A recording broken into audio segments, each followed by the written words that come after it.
नमस्कार, आप देख रहे हैं न्यूज़ 18 का डिजिटल प्लेटफॉर्म और मैं हूं आपके साथ जागृति खंतवाल।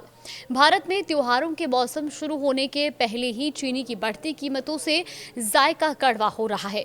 सरकार कह रही है कि एथेनॉल की वजह से चीनी के दाम में कोई इजाफा नहीं हो रहा, लेकिन फिर भी चीनी की दिक्कत आई है, जिस कारण दुनिया को चीनी का एक्सपोर्ट करने वाला देश अब चीनी आयात करने जा रहा है। सरकार के मुताबिक वर्तमान में चीनी की कीमतों में बढ़ोतरी कई कारकों के संयोजन के कारण हुई है। इनमें घरेलू उत्पादन का अनुमान से कम होना, त्योहारी मौसम से पहले मांग में बढ़ोतरी और मौसम संबंधी कारणों से गन्ने की फसल को नुकसान। ग्लोबल स्तर पर चीनी की आपूर्ति में कमी और उद्योग के कुछ वर्गों द्वारा सट्टेबाजी और जमाखोरी भी शामिल है। अब वर्तमान सीजन में चीनी का उत्पादन लगभग 306 लाख मीट्रिक टन रहने की उम्मीद है, जबकि गन्ना उत्पादक राज्यों द्वारा शुरुआती अनुमान लगभग 343 LMT लगाया गया था। गन्ने की फसल रेड रॉट और इसके अलावा टॉप बोरर रोग से प्रभावित हुई है। इसके अलावा समय से पहले ज्यादा बारिश के कारण हुए जलभराव ने भी फसलों को नुकसान पहुंचाया है। हालांकि सरकार का दावा है कि उत्पादन अनुमान से कम होने के बावजूद देश में पर्याप्त चीनी का भंडार उपलब्ध है, जो अक्टूबर में नए पेराई सीजन के शुरू होने तक घरेलू मांग को पूरा करने के लिए पर्याप्त है। पूरी दुनिया में चीनी की कीमत बढ़ रही है, लेकिन चीनी की कीमतों में उछाल सिर्फ भारत में ही नहीं है। चीनी की संकट अब पूरी दुनिया पर दिखाई दे रहा है। दुनिया में गन्ने की सबसे ज्यादा खेती करने वाला ब्राजील भी अब चीनी की संकट से जूझ रहा है। वहीं US department of foreign agricultural services के डेटा के मुताबिक ब्राजील दुनिया के 24% गन्ना उत्पादन करता है, जिसके बाद भारत 16% गन्ना उत्पादन करता है। ब्राजील एथेनॉल में बढ़ रहा है और ऐसे में ब्राजील में एथेनॉल में बढ़ रहा उत्पादन कहीं ब्राजील अपनी गन्ने को एथेनॉल उत्पादन की तरह मोड़ रहा है। वहीं जिसके चलते ब्राजील में भी चीनी की संकट अब बढ़ती जा रहा है। चीनी का संकट वहां पर खड़ा हो चुका है और ब्राजील की नेशनल सप्लाई कंपनी कोनाब के मुताबिक चीनी के उत्पादन में लगभग 3% कटौती हो सकती है। यानी इस साल ब्राजील में चीनी का उत्पादन लगभग 43 मिलियन टन कम रहने का अनुमान है।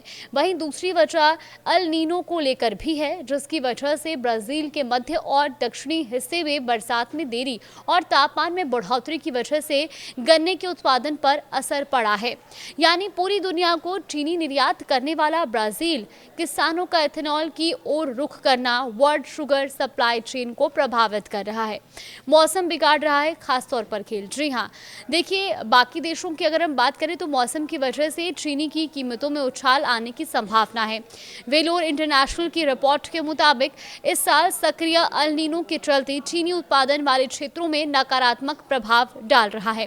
मौसम का बदलाव भारत और थाईलैंड जैसे गन्ना उत्पादन रीजन में प्रभाव डाल रहा है और दुनिया में कुल गन्ना उत्पादन का 6% गन्ना पैदा करने वाले थाईलैंड में अगले हफ्ते से मौसम का नेगेटिव असर होगा। अल नीनो की वजह से बरसात में कमी की आशंका भी जताई गई है।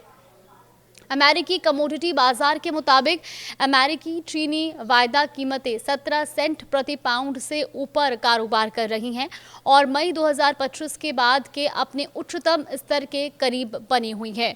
वैश्विक स्तर पर चीनी की आपूर्ति और अधिक सीमित होने की संभावनाओं के कारण बाजार को सपोर्ट मिल रहा है और इसके अलावा दर्शकों के सबसे मजबूत अल नीनो ने उत्पादन संबंधी जोखिमों को भी और बढ़ा दिया है। ऐसे में विश्लेषकों का मानना है कि साल 2026-27 में वैश्विक चीनी की कमी के अपने अनुमानों को उन्होंने और बढ़ा दिया है।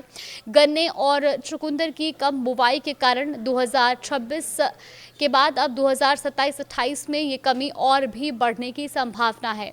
अब ऐसे में सवाल ये भी उठ रहा है कि आखिर ब्राजील क्यों एथेनॉल की ओर बढ़ रहा है। देखिए, भारत, यूरोप संघ और थाईलैंड को प्रतिकूल मौसम की स्थिति के प्रति सबसे अधिक संवेदनशील क्षेत्रों में माना जा रहा है। इसी बीच कच्चे तेल की ऊंची कीमतें ब्राजील जैसे प्रमुख चीनी उत्पादक देशों में गन्ने को चीनी उत्पादन की बजाय एथेनॉल उत्पादन की ओर मोड़ने को प्रोत्साहित कर रही है। ब्राजील ने जुलाई के अंत में अनिवार्य एथेनॉल मिश्रण की दर को बढ़ाकर 32% कर दिया, जो एक महीने पहले 30% और एक साल पहले 27% थी। इससे चीनी की उपलब्धता में और कमी आ सकती है। इससे वैश्विक बाजार में चीनी की मांग पर दबाव और बढ़ सकता है। तो कुल मिलाकर के अब सिर्फ भारत ही नहीं बल्कि और भी कई अन्य देशों में चीनी की जो मांग है उसके साथ साथ उसकी डिमांड के साथ साथ प्राइस में भी हाइक देखने को मिल रहा है, यानी कि चीनी के दामों में इजाफा देखने को मिल रहा है। भारत इकलौता देश ऐसा नहीं है जहां पर चीनी के दामों में इजाफा हुआ है और इसके पीछे मौसम और बरसात को लेकर के भी एक मुख्य वजह बताई जा रही है।